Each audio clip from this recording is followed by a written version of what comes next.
Most people wait until the solstice to do something. A priestess has already been working with the energy for weeks, and that's exactly why her results are different.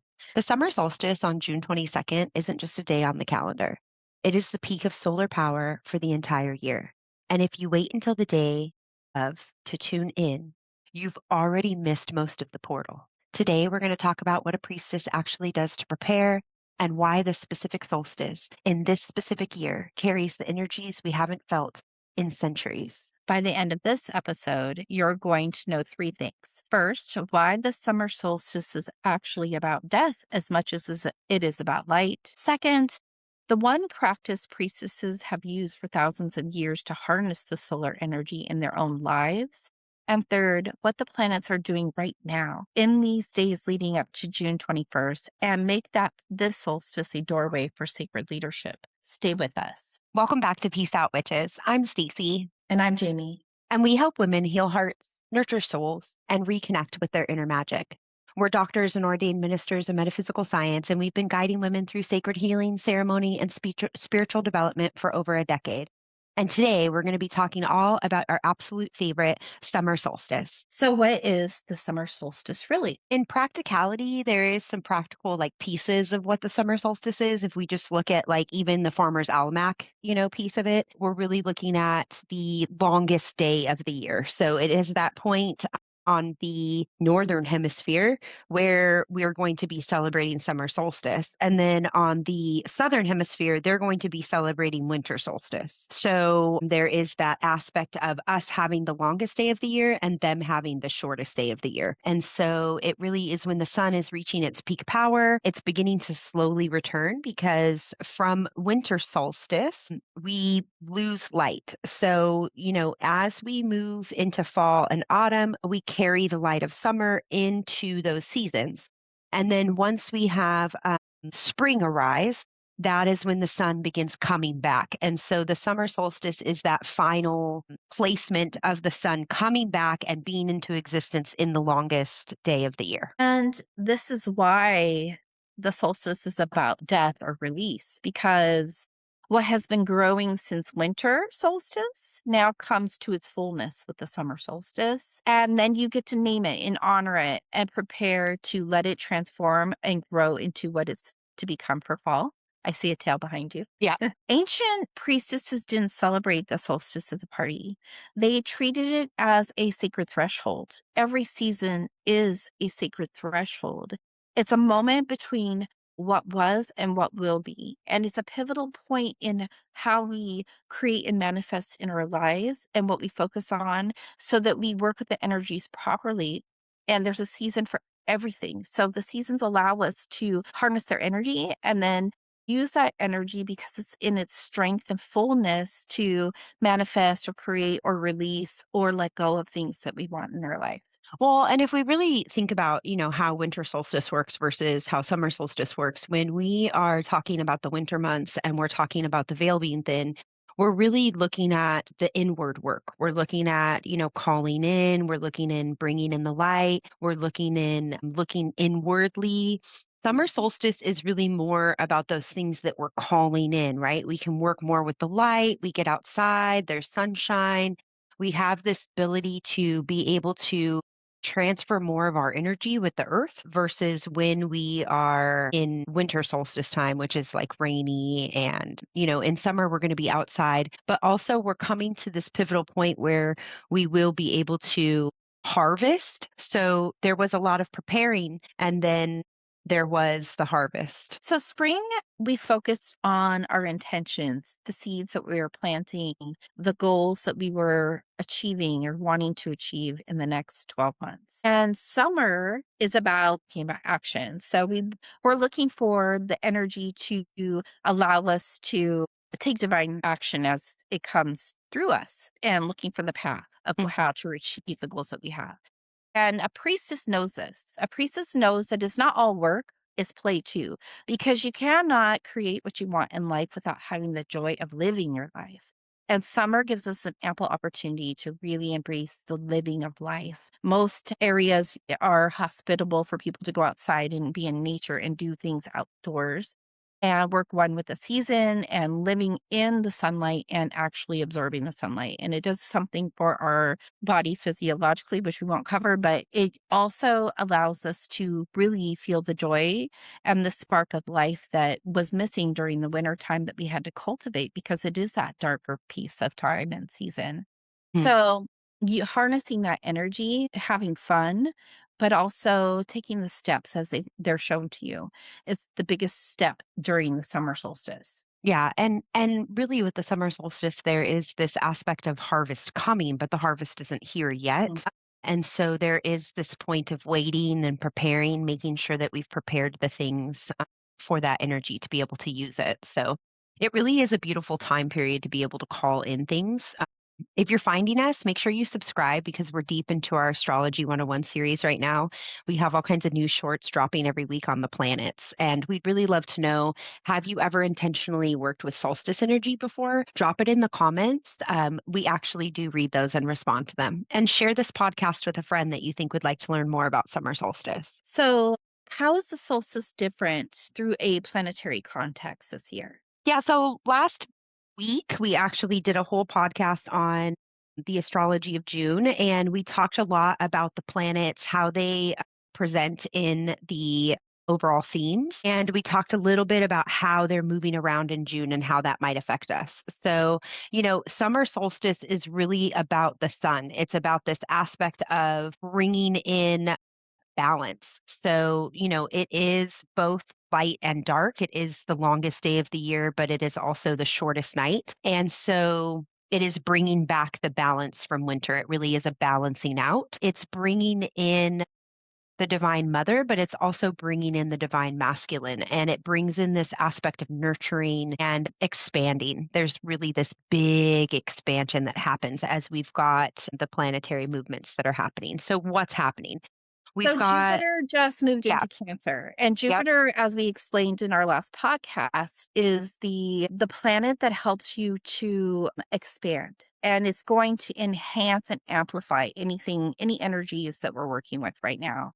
And what's so beautiful about this is that it's just a powerful moment to expand into your emotional wisdom. And Cancer is all about our emotions and really tapping into the wisdom that our emotions give us. And instead of stuffing them down and thinking that they're bad to feel a certain way or to have these anger or have deep emotions that maybe are lower on the scale. This is an opportunity with Jupiter moving into Cancer to actually listen to their wisdom, receive the lessons that you need to receive, and let that lead. Let your emotions lead you during this time.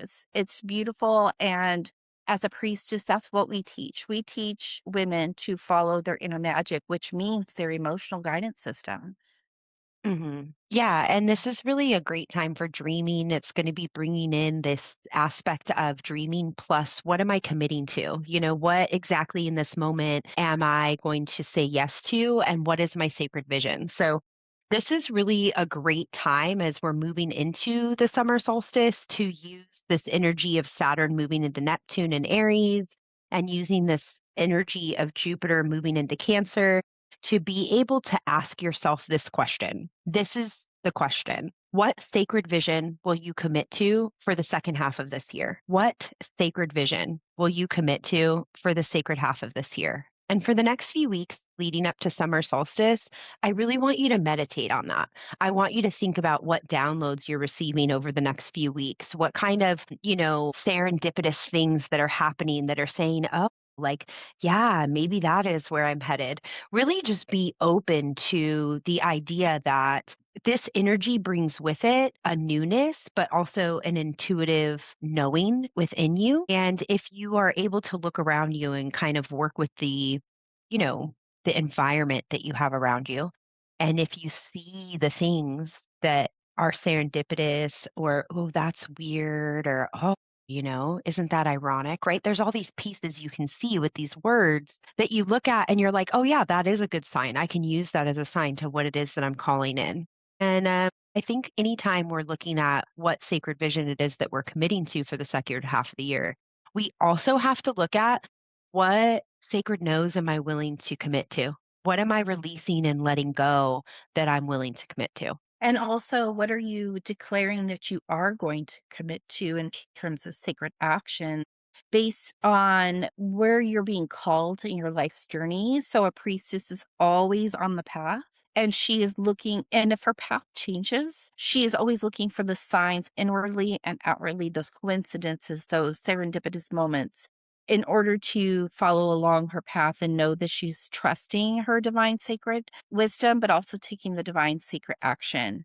So, a good thing that we teach in the Path to Priestess and also our professional priestess is that when you have those aha moments or downloads that come, especially during this time, you may have multiple downloads that are going to be happening because we have Uranus and Gemini, and there's gonna be unexpected clarity, and there's gonna be this sense of, your purpose, because the sun is all about your soul purpose. The sun will illuminate the life force energy within you, and that life force energy within you is putting you on your path all the time. So if you just surrender to that before the summer solstice and work with the energy, then by the summer solstice, you'll already be on the path. But the biggest thing is to take notes, have a journal, dictate on your phone, have a notes app of all the downloads you do receive over the next few weeks, because I think that they may be important to you and your path and your journey and any coincidences and serendipitous moments that you find. If what we're sharing is resonating with you, this idea that you're meant for something more, that there's a sacred path calling you, we created something specifically for you. It's called the Sacred Path Quiz, and it helps you discover which sacred archetype is most alive in you right now. You can find it linked below, and it only takes a couple of minutes. So the priestess is preparing right now over the next couple weeks leading up to the actual summer solstice. This is the build-up window. The solar energy is increasing every day towards its peak.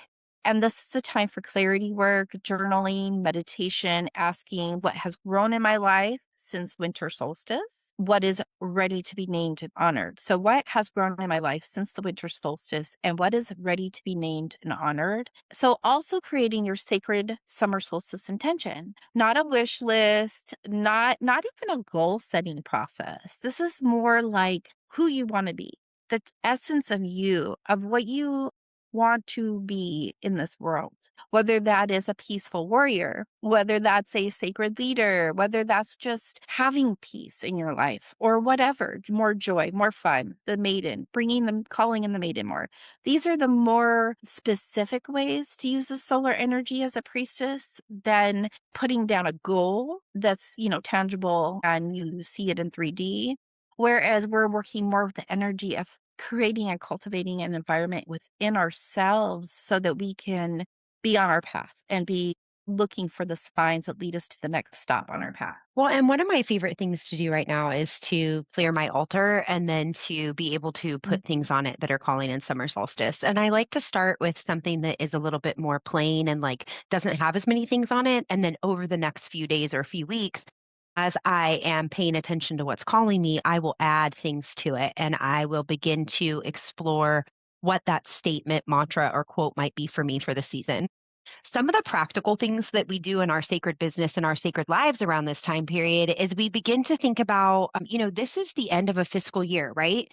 As we come into that summer solstice, we've already prepared the end of and the beginning, July 1st, of the fiscal Mhm. year. So there really is this aspect of being able to look in your life and your business and say what has worked in this quarter and the last quarter, what kind of things am I really calling in that are helping me stand stronger, stand in more freedom and worth within myself? And then what kind of things am I maybe needing to look at that are going to give me an opportunity to grow? And so we like to look at our financial aspect. We like to look at if our ads are working. We like to look at our schedule. This is a really important time to be able to say, okay, do I need to change my summer schedule? A lot of moms have their kids off for school and we work with a lot of working moms. We're working moms. So, we work within our business. This is our job. Like we take that very seriously. And so it's really important for us to be able to prepare properly, and be able to take the time off that we need in the summer to be able to be with our kids, to be able to call in the joy and the declaration of fun. And so really looking at what are the things that are going to support you. And I think, it's not to go without being said that summer really is so short, especially if your kids are in school. And so most of them get out in May. And so June's the first month of just really breathing and taking a breath. So it's a really good time to just slowly allow all of the plants that are growing and waking up to continue to be nurtured by nurturing yourself and by taking a good look through journaling and meditation of what you want to continue to grow in your life. And so, when we do these practical things along with these magical things, it really helps us begin to prepare for, the magic we want to create on summer solstice. So, what are some of the fun things that we actually do on the day of summer solstice that are great for using this energy? So simple and practical. If you're doing the work leading up, then you can do magic or prayer work on the summer solstice. And typically for the last few years, I do more of a prayer situation where I am giving thanks and gratitude and then asking for more joy, asking for fun this summer, asking for the energy to carry me into winter. Because winter sometimes in our society in the United States, we are forced into this hustle and bustle when the energies are not supportive of that. So having that energy, that's very practical. That's very simple. So if you're short on time or you're busy that day, this is something you could do. Placing my prayers and wishes and my intentions in the sun for a full solar cycle. So that means starting early in the day, writing them out, doing some prayer, doing some meditation, doing some whatever, and then laying them in the sun and making sure that they get the solar energy so that I'm actually using that solar energy in my intentions and wishes. We talked about the altar, adding more to your altar. I know you have specific things that you do every single summer solstice, but I also love having a bonfire on the summer solstice evening. I think it's just a beautiful way to start summer. I remember it as a child having bonfires every summer, going to the beach and having bonfires. So for me, it's nostalgic of summer and it just really calls in that inner maiden who is joyful and happy. So I like to do those, actually have a bonfire on the summer solstice. It's a great day for gathering with other sacred women who are in the same industry or, wanting more support. So if you were a sacred circle leader, great time to have a circle, do a ceremony. Yeah, those are the things that I do. Yeah, I do some really fun practical things. I mean, I've had kids for 15 years now, so we've always found fun ways to pull in the summer solstice together. So we like to be in nature, we like to be in water. A lot of times we'll collect a flower or stone to add to our nature table or, our altar. I mean, really, I didn't used to call it an altar. I'd call it more of a nature table or a place where we just put our dreams and manifestations. And then me and my kids love to make sure our fairy garden is in good shape. So we keep a fairy garden and we keep our magic there. And so summer solstice is usually a good time for us to do like fun things like that, like go check our fairy garden. We have a water park nearby, so sometimes we'll do that on summer solstice, just fun things, spending time with the family. We really just try to do outward things and being in nature as much as possible and really calling in what we want to do. So sometimes we'll camp on the summer solstice. And then we also like to light a bonfire. And I have four kids, so we will each write a little thing on a piece of paper. That will be our declaration of what we're calling in for the rest of the year. And we'll throw it in the fire and we read it out loud to each other. One other fun thing that I like to do, and you can start it now or you can start it, in January, is to write things each week that made us happy or that were fun for the week, and we'll put it like in a jar or like a gratefulness, I'm grateful for this week, and you stick it in a jar. And so as a family, that's something that we participate in. And so summer solstice is a great time to like read some of those, right? Because it's about half the year. It's really an opportunity to be able to like call in the gratitude and the things that we have, been enjoying throughout the year. And it helps bring us together, but it also helps us remember all the fun things that have happened. This is especially helpful in my family if we are having a more difficult season because it's not something I have to pull from in that difficult season. It's something we've already created within our weekly nature to have like a gratitude jar or a fun things we did. So if I'm having a harder season or if summer solstice feels a little more heavy because of that harder season, it's a light, fun, bright thing that I can do that will just call in some fun for the kids and we can laugh and share those memories for the year. And then we'll stick them back in the jar because we don't burn ours until the end of the year, but we always start that around the beginning of the year and So that's kind of like our mid-year check-in with the fam. I love that. I think I'm gonna do that this year, even if it's Yeah. just Yeah, or you okay. just start it now. I'm Mhm, usually the one who writes the stuff in there, but it'll be things that mhm. the kids also shared with me. You know what I mean? Yeah, So like it's not necessarily that they write it. And now that my kids are older, they'll write it themselves, you know. So yeah, it's just kind of a fun way to remember the fun things we do. And our yeah, tradition is always to read them at the end the new year basically. On New Year's yeah. Day we burn our Yule log and we will read the whole year's worth. But sometimes it's a big commitment for little kids to sit through that many like little post-it notes or whatever That's of true. things. Yeah. So halfway through the year is probably about, you know, 6 of them. If you've done it every week, it's like what? Half of 52, so it's like 25 of them. You know what I mean? So then it's a little bit more fun. I will mention as a mom now of a 16-year-old and a 7-year-old, you know, there was definitely times when I wanted like these kinds of moments, these kinds of magical things that I was doing with my kids to like be this perfect outcome or have this perfect way of how I had designed it or thought about it. And a lot of times it wouldn't work that way. And I remember when they were little, sometimes calling my husband and thinking, oh, they ruined everything, you know, because I had big kids and little kids at the same time. And so I would try to like create these big elaborate things for my big kids and then my little kids weren't ready for those big things. And so I've really had to learn how to live in peace and not perfection and Yeah. just let it fucking go. Like just let it go. And let it be what it's going to be. And in that magic, you actually get more out of what you create for your family than the magic of trying to create with these expectations of what it should look like or feel like. Yeah, it's more organic, and then everyone's bringing their personality to the table, whether it's the good part or the bad part, it doesn't matter. It's just the idea of doing something as a family that's intentional and secret, and the building Mhm. that into your routine every year or every week or whatever it is that you choose, because over time, it becomes something that they just do, but not just that they just do, it stops them, it pauses them, it's intentional and it's sacred and it slows you down too, so you're in the present moment. It's a really beautiful practice, and I think no matter what they bring to the table at whatever age, the follow through is more important than the perfection of it, right? Like, Yeah. you just want it to be from start to finish something, but really just having that rhythm But when built they're in. little, it's really more about the intention.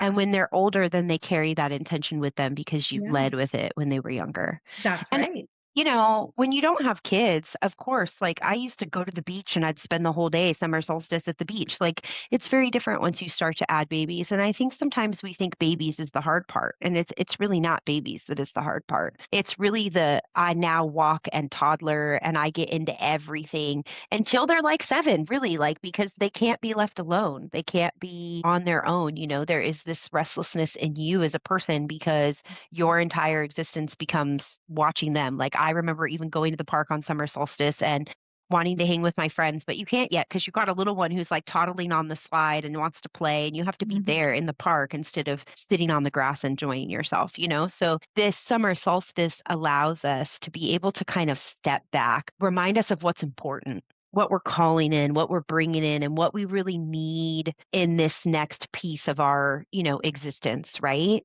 And then also looking and saying, yeah, you know, I don't need that because life is a journey. Sometimes I'm angry and raging, and sometimes I look back and say, damn, I shouldn't have acted that way. Yep. And can you change it? No, but you can live and learn from it.